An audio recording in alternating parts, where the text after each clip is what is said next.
So greetings, hello, bonjour, bonsoir for the Philosophy Club here in a little village here in the middle of France. Today's the 13th of July, so it's Sunday the 13th. Tomorrow is the national holiday, Bastille Day in France, and but there's lots of celebrations going on today, including locally. And of course we're commemorating the storming the Bastille, the French Revolution. When I was in Britain, I was watching a wonderful Netflix series, a BBC series on Marie Antoinette, made with Canal. It's a very interesting historical biopic about Marie Antoinette's life growing up at the court in France. So been thinking a lot about revolution and ethics. And in the talk by Macron, which he gave in the British Parliament, he said that the French quite admire monarchy as long as it's not their own. He was being very polite because King Charles was there. So this is a sort of compromise. The French love the idea of monarchy, but not in their own country, thank you very much, So that's the first thing I want to start with really today, a little roundup of the world's events, what we've been doing. I'm an Anglo Francophile mixture, Canadian, so I was brought up to think of France and England, Britain, UK as like brothers and sisters, almost like one country, because I used to come to France every holiday with my mother, who was a French teacher. So to me, the French and the British are close friends, always have been. And like all families, they sometimes quarrel. So, there have been wars, etc. But on the whole, like all good families, they work it out and make peace. And that, I think, is where we've got to with France and Britain. And it was really good to see Macron going to Britain. He's the first international leader to go and visit London, I believe, from a European Union state, on an official state visit. And he's the first of this Parliament. And he's addressed both houses of Parliament, which is something that the American president wants to do but won't be allowed to do. He doesn't have the status as far as we're concerned, because he's also a rogue president who's threatening Canada, which is my country, my other country. So it was very interesting to watch the theatre of this, and I think Macron gave a very good speech, touching all the issues, immigration, economics, Brexit, which he rightly said is a catastrophe. He also stressed the importance of cultural ties between Britain and France, and intellectual ties. He actually used the word intellectual, right? He is a philosophy graduate and studied with Paul Ricoeur. Macron is an intellectual, and he made some good points. And he said that we should not have just an entente cordiale, which is the 19th century, end of the 19th century term, but an entente amiable. So, a genuine friendship here.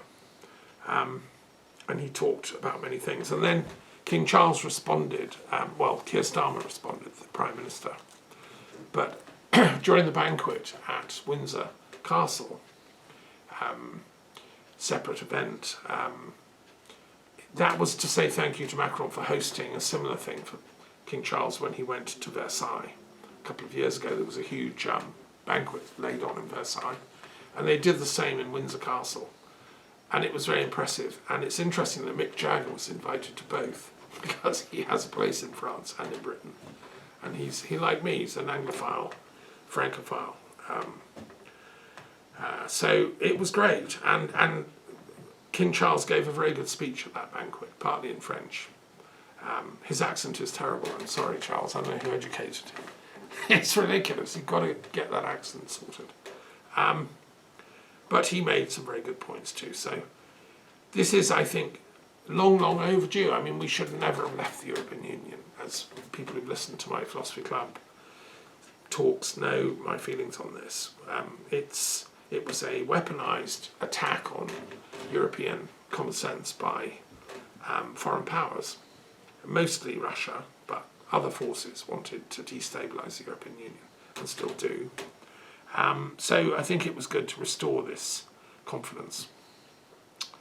Next thing is, okay, so Macron also mentioned Palestine and said that it's time that Britain and France recognise an independent state of Palestine, which is, again, I think long overdue. I've been talking to friends, over the last couple of years about this, and we've had our meetings, monthly meetings at the World Intellectual Wisdom Forum that agree that this is the next step. I think Keir Starmer's position is, let's be pragmatic. If we just go and recognise Palestine, and then Israel just attacks and militarily destroys everything to spite the world community, which is kind of where they're at intellectually, that doesn't really help the Palestinians.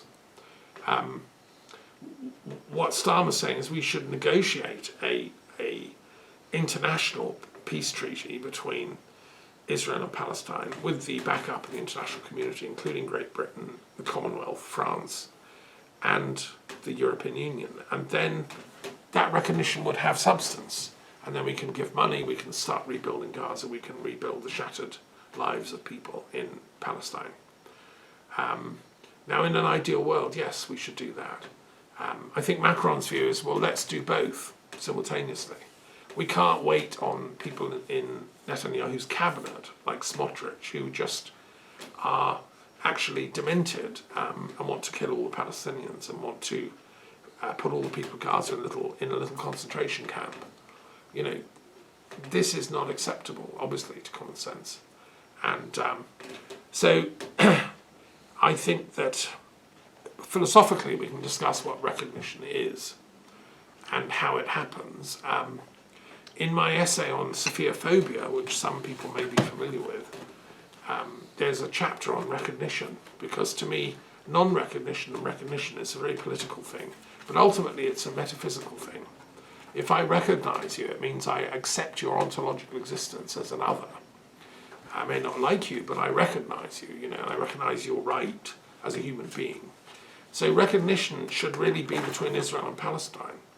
They need to recognise each other's ontological rights. I mean, the Hamas attack didn't recognise the Israeli in ontological rights, and the Israeli response by destroying Gaza has gone over the top with non-recognition. So I think we need a conference, really, philosophically, on what is recognition, and then everyone recognises everyone else, because we're all here on this planet together. And recognise means to know again. And we all ought to do that. So that's, and then also to announce there's been a meeting, I think it started today, or it's around happening about now, in Colombia. Yeah, I heard of that. A new group has set up to recognise Palestine and to bring some sanctions against Israel, because if Israel just carries on doing what it's doing, Pressure. and there's no sanctions, then they'll just carry on till they, So this new group has been formed, and it's interesting. It includes a lot of BRICS nations, China, but also Portugal, Spain, and others. And I think that will grow. I think one needs to put some pressure there, because Israel, the right wing in Israel, the Likud faction under Netanyahu and Smotrich, who seized power, are not playing by normal international rules. They've broken international law in the way they've waged this war in Gaza, and everyone knows that now. And America's collusion in this is shocking to me, because America should be standing up. It's the seat of the UN headquarters. I've spoken there twice. They should be standing up for international law. And this Italian Albanese woman who's been nominated for the World Peace Prize, Nobel Peace Prize, should be, I think she should get it, not Trump. I mean, it's an obscenity that Netanyahu thinks Trump deserves the Nobel Peace Prize. So that's interesting. The other thing that came up for Macron and Starmer was this question of immigration. There's a lot of heads being rubbed about what to do about the small boats crossing the channel. And there's many every day. And you see, my take on this, which I said at least 7 or 8 years ago now, even longer, 10 years ago, when I was living in the castle in Scotland, I foresaw this coming, and that had already started. There were people coming across the channel, Syrian refugees and stuff. And I made the point that we need to develop a peace policy in Europe, both in Britain and France. We were then part of the European Union. And I wrote to the European Union, I said, you need to create a mediation service to prevent wars in neighbouring countries breaking out. I specifically named Ukraine, I named Syria, I named Palestine, Israel, and Libya and North Africa. And I said, look, it's in Europe's interest to have an active peacemaking agency, a mediation service, with a budget of some, a couple of billion. The cost of one of these huge bombs they've just dropped on Iran, in order to send experts in to try and get these nations to not go on with their wars. Because when those wars break out, immigrants, refugees flood across the Mediterranean and want to come to a safe haven, which is Europe. And obviously Europe can't take everyone from every war in every part of the world. It's just not possible. I mean, we'll sink. So that was what I said. I foresaw this coming, you see. As a Druid, I have certain prophetic abilities. It doesn't take much genius to work out that if you allow wars on your frontier to carry on and on and on, you're going to be swamped by refugees. So I said, look, we need to develop a peace policy. We should be sending teams of mediators, teams of experts, and we should be funding peace. So in these countries like Lebanon, Syria, Palestine, Israel, Libya, etc., and saying, look, we, the European Union, want you to be at peace. We want you to live happily because we want to trade with you, we want to do tourism with you, we want you to visit us and we'll visit you. Everyone wins. If you keep doing these ridiculous wars, then everyone loses. So look, here's a couple of million euros for both sides, and please will you just, come and sit round the table. So that was what I gave that to the European Union way back about 10 years ago. And unfortunately, they didn't do it. Instead, they made war. Well, wars have been made. Look, Libya is... Well, that wasn't the European Union, but European states were involved in that, and NATO was involved. Yes. They've been doing the opposite. So that's a problem. So anyway, so I still say that what we need to develop is a peace policy in Europe. Britain, France, Germany, Italy, all the European states, and states that aren't part of the European Union, like Switzerland and so on, all ought to do this, develop a peace policy, like Norway, which isn't part of the European Union, but is a peace-loving nation, to prevent and resolve the conflicts on our borders. Okay, this is what I mean by a peace policy. Then that would prevent the need for people to immigrate into Europe. It would stop this flood of people coming across the Mediterranean. Now, unfortunately, I wasn't invited to the discussions between Macron and Starmer, because they never think big. They never think, well, what's the cause of all these people flooding across the Mediterranean? What's the cause of mass immigration? Obviously, people would rather stay in their own homes and their own country if it's at peace and they're not going to be captured, raped, beaten up, tortured and massacred. So that's the joined up thinking that we're trying to do here in the Philosophy Club. So welcome, greetings. Greetings, change of plans. Okay, Norway's just turned up, that's good. I want to also just run through a few examples where we still need to develop a peace policy. Let me take Lebanon, for example. I have a dear friend from Lebanon who's French as well, born in Paris but Lebanese culture, and has land in Lebanon, her family are from there. And she's very annoyed. She's texted me saying there are talks about severing Lebanon, giving some of it to Syria, some of it to Israel, some of it somewhere else, and ending the country of Lebanon. Apparently some Americans are looking at this idea. And she, as a Lebanese, is saying, look, this is ridiculous. It's not going to happen. We are very happy being Lebanese. We just want to live in peace. And we're happy because Lebanon has Christians, it has Druze, it has Catholics, it has Orthodox, it has secular people, it has Shia Muslims, it has Sunni Muslims, it has Sufis. It used to have a good Jewish community in Damascus. Baha'is. It's a sophisticated country, Lebanon.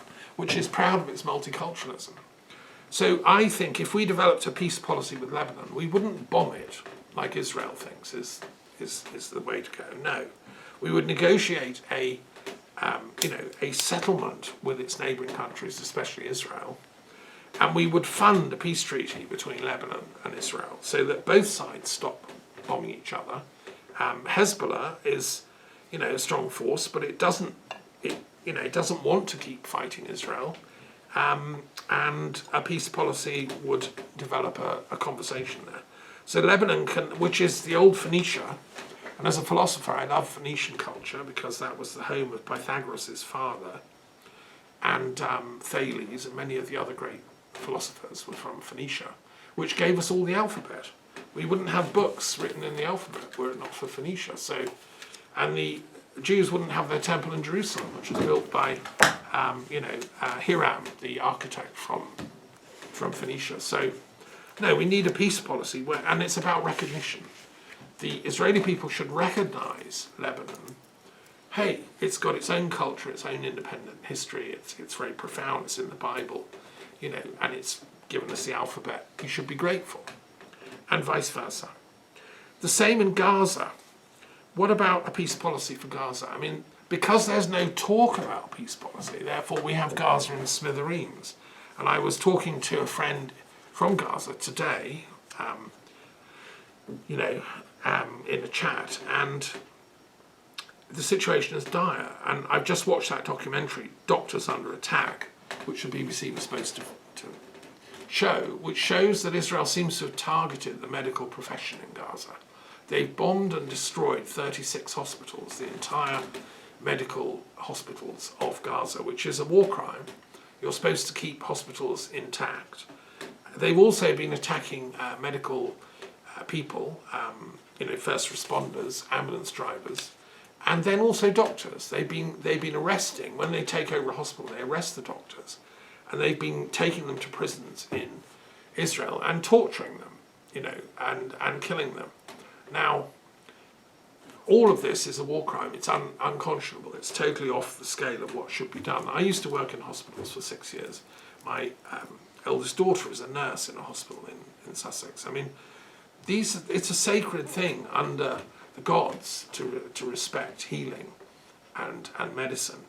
So, if you haven't watched that documentary, Doctors Under Attack, it's on YouTube. So, a peace policy would obviously say, no, that's out of order. We have to rebuild these hospitals. We should give funding for that. And Israel just has to withdraw its forces from Gaza. And some kind of international peace force has to go in and take charge of the enclave and restore the services that normal people need to live. So, also, as well as Gaza, there's the need for a peace policy between Israel and Palestine, more widely, the West Bank as it's sometimes called, where my friend Mazin Kumsier runs a Centre for Ecology and Peace in Bethlehem.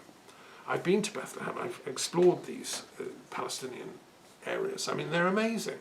Palestinian people are incredibly sophisticated and highly cultured, and a peace policy is possible between Israel and Palestine, in my view. And we, the international community, should be funding peace thinkers, like in Bethlehem, there's Centres for Peace and Reconciliation that I've met the director of, and interviewed them when I set up the Truth and Reconciliation Commission for the Middle East.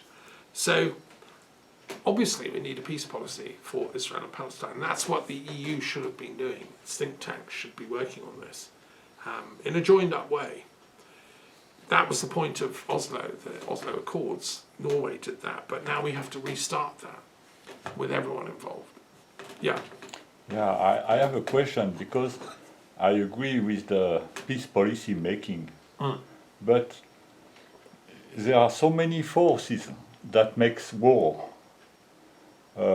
Sure. Can we do peace policy ignoring the No. forces that make war? No, we have to, as St. Paul said, we're in a spiritual fight here.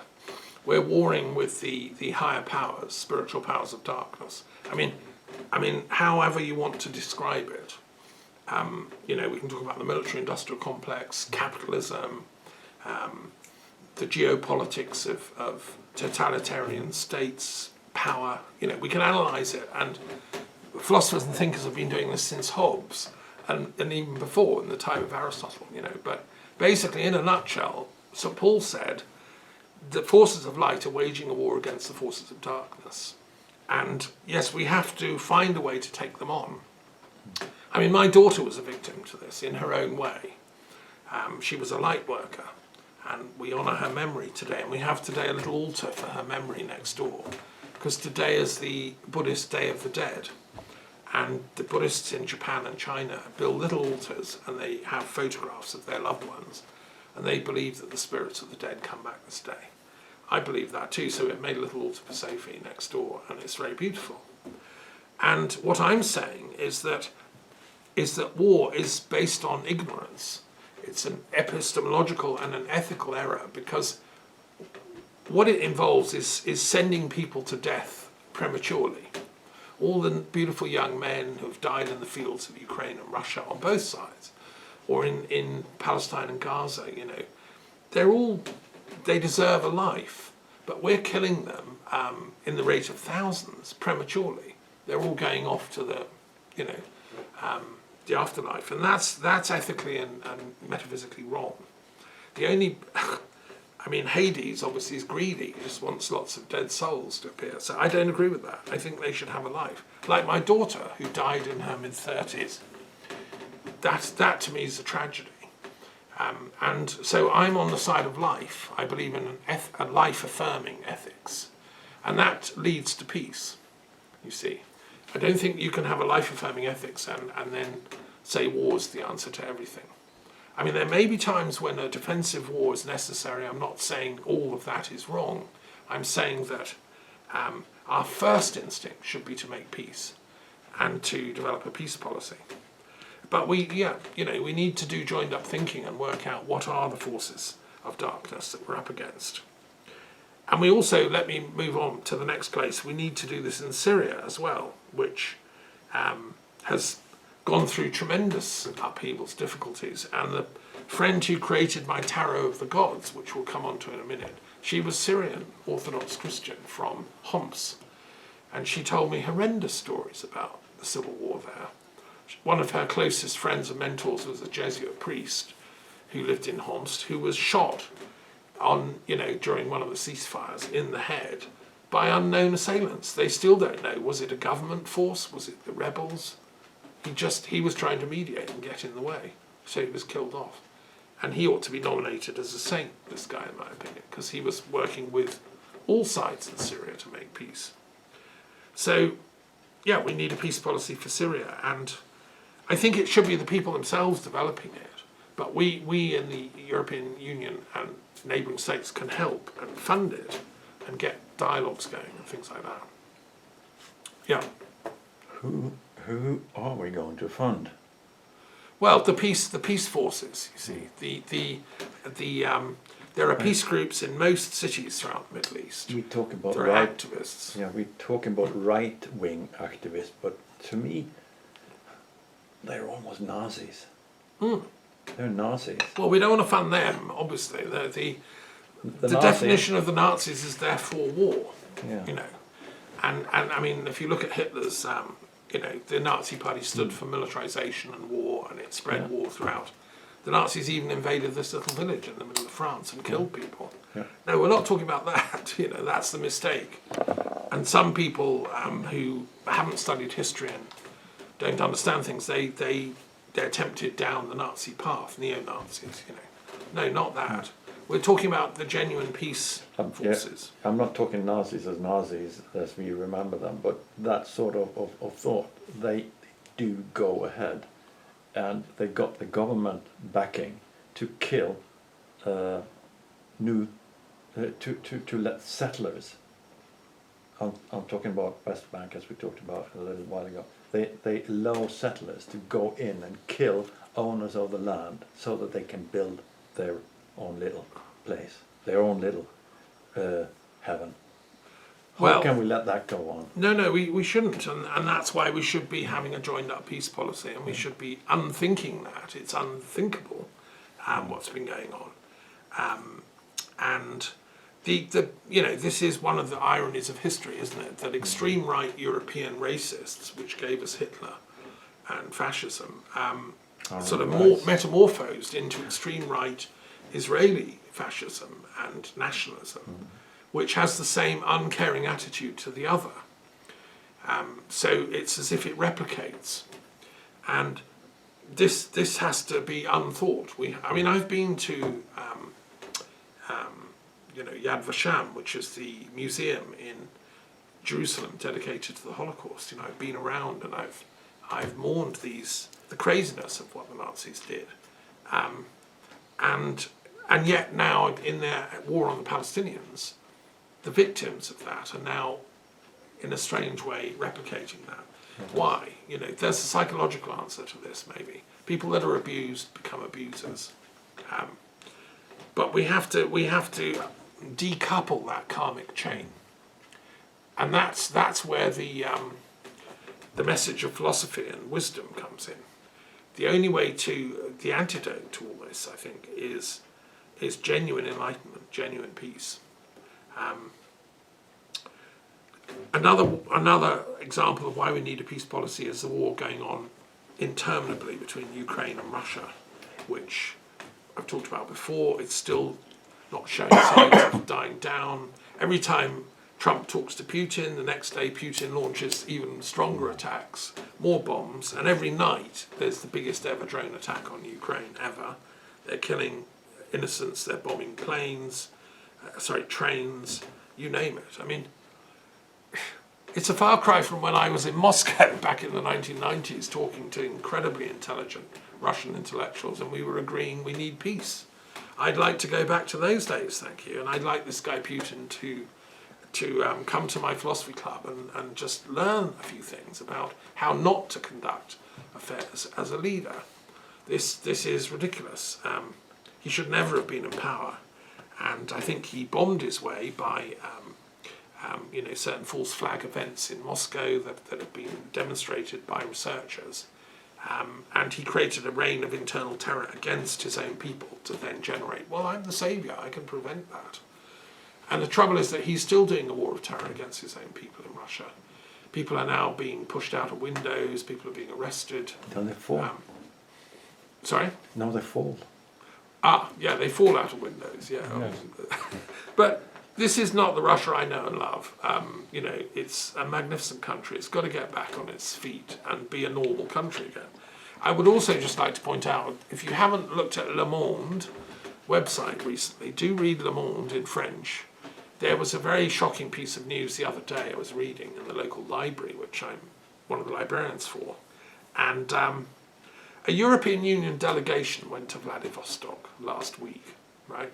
Just on sort of, being bonhomie, doing diplomacy. Their European Union delegation from Moscow was invited, went to Vladivostok to meet the mayor and stuff. And I don't know, 10 or so bigwigs went along. And one of them was a younger woman who thought she'd go for a walk in the morning at 7 a.m. out of the hotel in Vladivostok. And she was harassed and pushed to the ground and beaten up by Russian heavy squad, accusing her of being a Ukrainian supporting fascist. And, they physically manhandled these diplomats from the European Union, shouting all kinds of abuse against Europe, against Ukraine, against, oh, you're horrible fascists. And then justifying physically beating up diplomats. That is barbarism. That's on the streets of Russia now. That's Putin's doing. He's created that sort of mentality, and apparently they were doing fake press conferences with people that are pretending to be journalists, asking all kinds of abusive questions.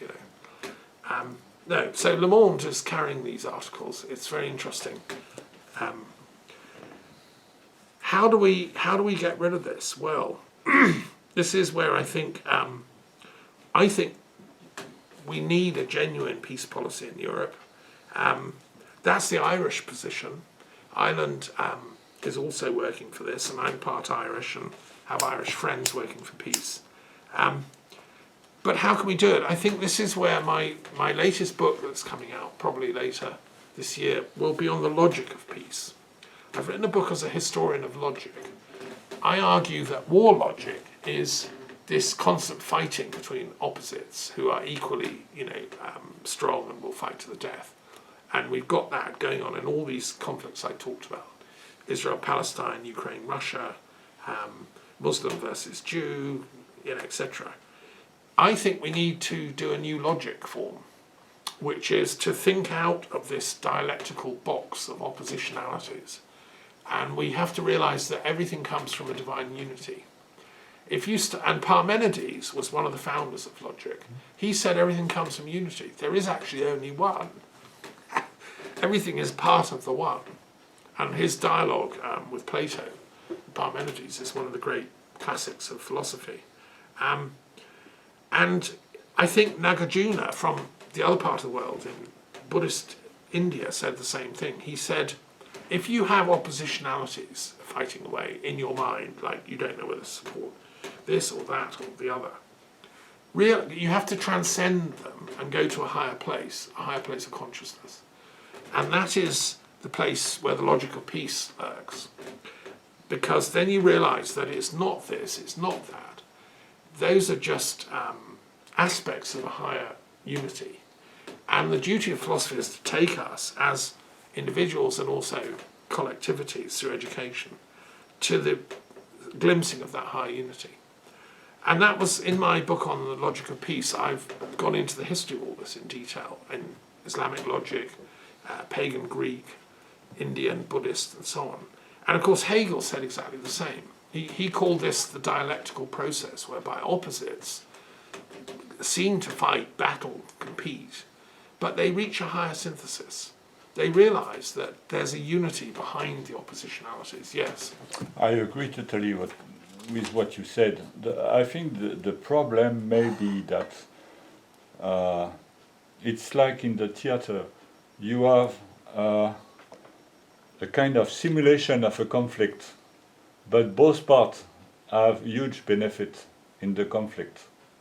So they say we do not agree, but on the other side, conflict is good for me. In that case, how do you get the logic of peace? How do you adapt policy making? Good point, yeah.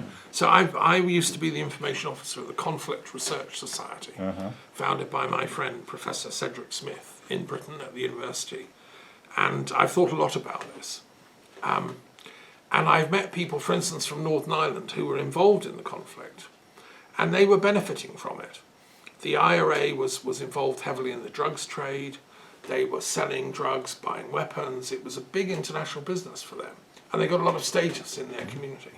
But the Protestants were doing the same. They were getting status. They were getting money. And it's the same in Ukraine and Russia. The Ukrainian government, the armed forces, they're getting a lot of kudos for being the heroic defenders.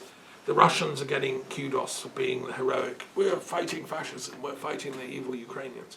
The same in Israel, Palestine. I think what happens in these conflicts is that an elite benefits, a small elite, which is the arms trade, the controllers of the military and intelligence, and the political elites. They benefit from wars. But the vast mass of people don't. Those are the people that fight the things. We will agree on that. And that produce, that have the children that then go off to fight and die. And Proudhon wrote a very important book, an early anarchist thinker on war and peace. I've said before in this forum that I would have failed Marx had he brought Das Kapital to me as a thesis. I would have said, you haven't mentioned peace and its relations of war to capital.